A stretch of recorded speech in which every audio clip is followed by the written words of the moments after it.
오늘 우리에게 주신 하나님의 말씀은 에베소서 3장 17절로 19절 말씀 보겠습니다.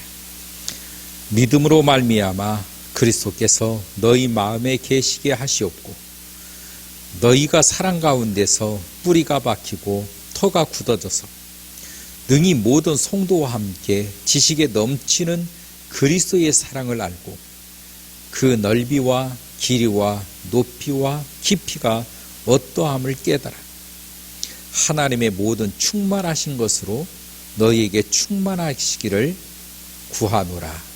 아멘. 오늘 이 말씀을 보면 우리가 하나님의 계획 속에 그리스도의 사랑을 높이와 길이와 깊이 깨닫기를 원하셔서 이 말씀을 주고 계십니다. 하나님의 모든 충만하신 것으로 너희에게 충만하시기를 구한다. 하나님의 충만하심으로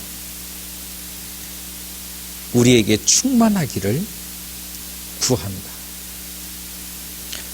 이것은 하나님께서 우리를 향하신 하나님의 뜻이요 하나님의 마음이라고 볼 수 있습니다. 그러면 이 길을 어떻게 갈 수 있느냐? 17절 말씀 우리가 읽었는데 이것은 믿음으로 말미암아 이렇게 기록이 되어 있어요. 믿음으로 말미암아. 믿음이라고 하는 것은 눈에 보이는 것이 아닙니다. 그래서 물질적으로 측정할 수가 없어요.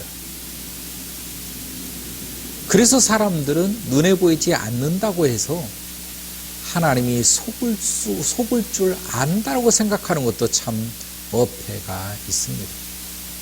그래서 믿음을 대충 어떤 모양으로 어떤 형태적으로 어떤 말로써 그것을 표현하려고 합니다. 믿음은 형태가 아니라고 그랬습니다. 형태가 아니기 때문에 그 믿음을 나타내서 보이는 것은 시간이 필요한 것입니다. 순간적인 어떤 일을 했다고 해서 믿음이 크냐? 그게 아니라 그의 삶 가운데서 나타나지는 믿음을 말을 하고 있기 때문인 것입니다. 정말로 예수님을 만났다면 그 믿음의 삶 속에서 예수님이 나타나질 것이죠.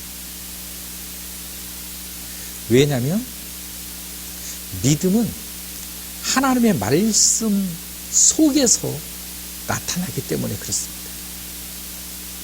아브라함아, 내가 내 친척 아비 집을 떠나서 내가 지시할 땅으로 가라.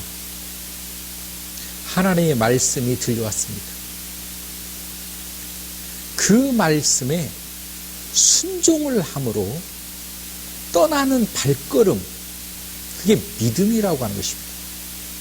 아브라함이 그 고향을 왜 떠나게 됐을까라고 하는 원인, 그 원인이 믿음에서 출발했다라고 하는 거예요.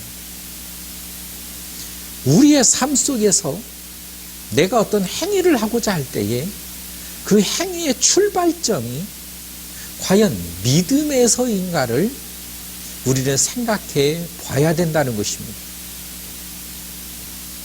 내가 왜 저 일을 하고 싶어 하는지, 내가 왜 이것을 사고 싶어 하는지, 내가 왜 이런 계획과 이런 비전들을 품고 있는지, 그 출발점이 무엇으로부터 비롯되었는지를 우리는 알아야 된다는 거예요. 수많은 사람들이 사업을 합니다. 그래서 수많은 사람들이 사업을 하고 망합니다. 왜 그럴까요? 그 모든 동기와 그가 출발하는 근원이 결국 욕심이었기 때문에 그렇습니다. 그래서 장사를 잘하는 사람들의 특징을 보면 그 욕심을 빼라는 거예요. 내 속에 있는 그 욕심을 빼고 철저하게 소비자 중심으로 생각하라는 말들을 많이 합니다. 소비자가 무엇을 원하는지, 소비자의 니즈가 무엇인지, 그 소비자의 그 욕구에 맞춰서 계획을 하고 사업의 플랜을 짜고 홍보를 하라는 것입니다. 내 욕심으로 하다가는 백발백중 망하기 때문입니다. 하나님도 역시 마찬가지죠. 내 욕심으로 세상을 바라보고 내 욕심의 계획을 세워서 우리의 인생길의 방향을 나간다면 그건 100% 실패인 것입니다. 하나님께서 원하시는 것이 무엇인지, 하나님이 바라시는 게 무엇인지, 하나님이 기뻐하시는지, 우리는 그 하나님을 바라보고 하나님의 요구를 살펴야 된다는 거예요. 다시 말하면 내 인생에 하나님이 개입하시도록 우리의 믿음의 길을 설정해야 된다라고 하는 것입니다. 하나님이 내 인생에 개입하시도록, 하나님이 내 사업에 개입하시도록. 그러면 하나님 중심적으로 계획을 세워야 된다는 말이 나오는 것입니다. 그게 순종인 것입니다. 아브라함이 그 고향을 떠날 때 그 모습은 순종으로부터 비롯됐죠. 왜 순종을 했겠습니까? 그 하나님의 말씀을 신뢰하기 때문에 그렇습니다. 왜 우리가 하나님의 말씀을 잘 듣지 않지요? 신뢰함이 없기 때문에 그렇습니다. 굉장히 중요한 말인데 예수를 믿는다고 하는 사람들은 많습니다. 그런데 따르는 사람은 적지요. 우리 주님께서도 늘상 말씀했습니다. 하나님의 말씀을 듣는 사람은 많아요. 그러나 따르며 지키며 순종하는 사람은 적습니다. 왜 그렇습니까? 거기는 절대적인 하나님의 말씀에 순종함이 없기 때문입니다. 신뢰가 사라졌기 때문에 그래요. 여러분, 신뢰 없는 믿음이 어떻게 믿음이 되겠습니까? 우리는 주님의 말씀을 100%, 200% 우리는 믿고 따라야 됩니다. 그러기 위해서는 주님의 말씀에 신뢰를 가져야 되는 것입니다. 주님의 말씀이 맞다라고 하는 나의 인정, 나의 결단이 서야 된다는 것이죠. 그러나 이것이 하루아침에 되는 것입니까? 이게 하루아침에 되지 않기 때문에 믿음의 삶이 어렵다라고 말하는 거예요. 그러면 이러한 삶이, 이러한 믿음의 형태로 변하려면 어떻게 해야 됩니까? 그래서 주님은 우리의 모든 인생을 훈련시키고 연단시키는 것입니다. 반복적으로, 지속적으로 나와 주님과의 관계 속에서 맺어지는 그 언약, 그 말씀을 두고 끊임없이 나를 연단시키고 나를 훈련시키는 하나님의 계획을 알아야 된다는 것이. 하나님께서 나를 연단시키고 훈련시킬 때 우리는 착각할 때가 많아요. 하나님이 나를 미워하시나? 하나님이 나를 벌 주시나? 왜 하나님은 나를 버리실까? 이런 착각들을 많이 합니다. 여러분, 벌 주기 위해서, 심판하기 위해서 하나님이 훈련시키고 연단시키십니까? 결코 아닙니다. 그를 이기게 하기 위해서요. 이기게 하기 위해서. 여러분, 대한민국은 징병제입니다. 누구든 남자라면 군대에 가야 됩니다. 군대에 처음에 가면 훈련소에 입소해요. 자대로 입소하지 않고 훈련소에 입소합니다. 왜 그렇습니까? 그 훈련을 통해서 군인을 만드는 것입니다. 그래서 그 훈련은 굉장히 힘들고 어렵습니다. 아마 군대 생활 전체 통틀어서 훈련소가 가장 힘들 것입니다. 왜냐하면 사회생활로 젖어 있는 나의 몸을 이제는 군대가 요구하는 몸으로, 군대가 요구하는 습관으로, 군대가 요구하는 체력으로 만들어내야 되기 때문에 끊임없이 훈련하고 끊임없이 단련시킵니다. 그 이유는 무엇이지요? 전쟁이 나서 우리가 싸운다면 이기게 하기 위해서입니다. 낙오되지 않게 하기 위해서. 자대 배치를 해서 군 생활을 하는데 군인으로서의 삶을 살아갈 수 있도록 하기 위해서 끊임없이 우리를 훈련시키고 연단시킨다는 것이죠. 역시 하나님도 마찬가지입니다. 내 인생에 개입하셔서 끊임없이 나를 지도하시고 이끄시고, 때로는 내가 절망해, 때로는 실패해, 때로는 아픔에 내가 있다 할지라도 주님은 끊임없이 나로 하여금 연단되어지기를 원하시는 것입니다. 왜냐하면 이기게 하기 위해서, 더 앞으로 나아가게 하기 위해서, 더 단단한 믿음을 소유하게 하기 위해서. 그래야 내 그릇이 넓어지고 깊어지고 커지기 때문에 주님께서 나에게 축복을 부어주시려고 해도 그릇이 작으면 축복을 받을 수가 없어요. 주님께서 내 그릇을 넓히시고 확장하시고 키우셔서 거기에 주님께서 당신의 능력으로 채우시기를 원하시기 때문이라고 하는 사실을 알아야 됩니다. 여러분, 요셉이라고 하는 사람이 있었어요. 이 요셉은 정말 하나님을 잘 믿고 신뢰하는 사람이었습니다. 그런데 이 요셉에게 이 형들의 시기와 질투는 이루 말할 수가 없었어요. 소위 왕따라고 하는 것을 받기 시작을 했습니다. 이 어린 요셉으로서는 감당하기가 어려웠습니다.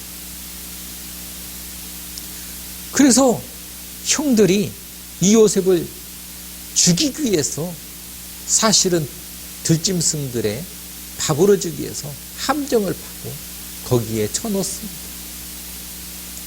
요셉이 죽은 줄 알았습니다. 다시 말하면 죽이려고 했던 그들의 의도, 그들을 볼 수 있는 거예요. 그 어린 나이에 요셉이 처했던 상황들 하나하나씩, 그뿐만 아닙니까? 노예로 팔려갔지만 그 팔려간 노예의 집에서도 열심히 일을 한 대가가 누명에 쓰여서 또 죽게 된 상황으로 벌어집니다.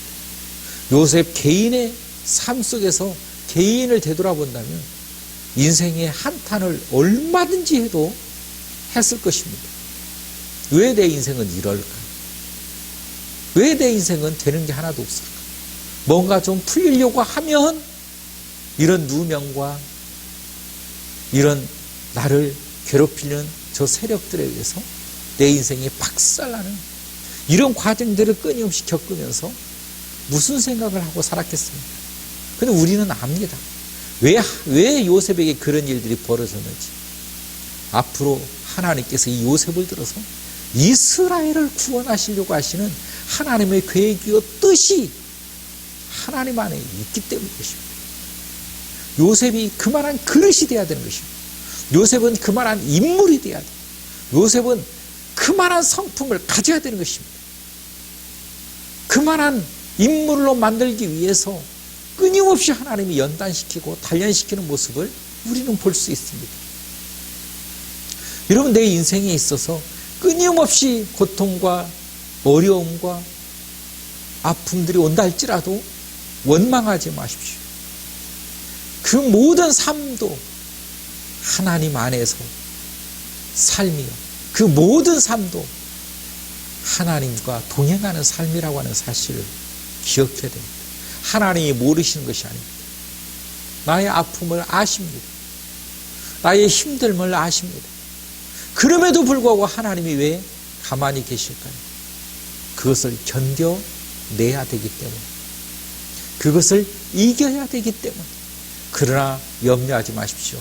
하나님은 순간순간 우리를 돕고 계시다고 하는 사실도 기억해야 되는 것입니다. 그만한 그릇으로 만들어내기 위해서, 그만한 인물로 쓰시기 위해서 내 인생이 비참하다 생각하면 안 됩니다. 하나님의 계획 속에 내 인생이 달려가고 있다라는 것입니다. 몸부림을 쳐도 주 안에서, 소리를 지르며 고통을 받아도 주 안에서, 기쁘고 놀라운 일을 만나도 주 안에서. 이것이 바로 승리자의 삶이라는 것입니다. 이것이 바로 하나님의 자녀된 참다운 모습이라는 거예요. 우리는 우리의 인생길에 이 짧은 시야로 알 수 없을 때가 너무나 많아요. 그러나 묵묵히 걸어가십시오. 그 길 뒤 바로 믿음의 길입니다. 하나님을 묵묵히 찬양하십시오. 그것이 우리들의 믿음의 삶이 되는 것입니다. 아무리 힘들고 어렵다 할지라도 믿음의 자리에 서서 굳건하게 지키고 이겨내십시오. 하나님은 우리를 사랑하고 계시다고 하는 그 사실을 잊지 않기를 주의 이름으로 축원합니다. 오늘도 우리 가운데 역사하셔서 요셉처럼 단단해지기를 원하시는 우리 주님이 믿음으로 말미암아 그리스도께서 너희 마음에 계시게 하시옵고 라고 말합니다. 믿음으로 말미암아 그리스도께서 내 안에, 내 마음에 계시게 하라. 그 믿음으로 말미암아 우리 속에 속사람을 능력으로 강건하게 하시기를 원합니다. 내 속사람마저도 강건해지기를 원합니다. 여러분, 겉사람은 후패하고 나의 속사람은 날로 강건해질 수 있도록 우리가 믿음 가운데서 날마다 서 있고 주님과 교제하고 교통하는 오늘 받는 우리의 연단도 넉넉히 이겨내기를 주의 이름으로 축원합니다. 사랑이 많으신 하나님, 오늘도 주 안에서 저희들을 가르치시고 붙잡아 주며 참으로 감사합니다. 늘 주님께서 함께하여 주옵소서. 예수님의 이름으로 기도하옵나이다. 아멘.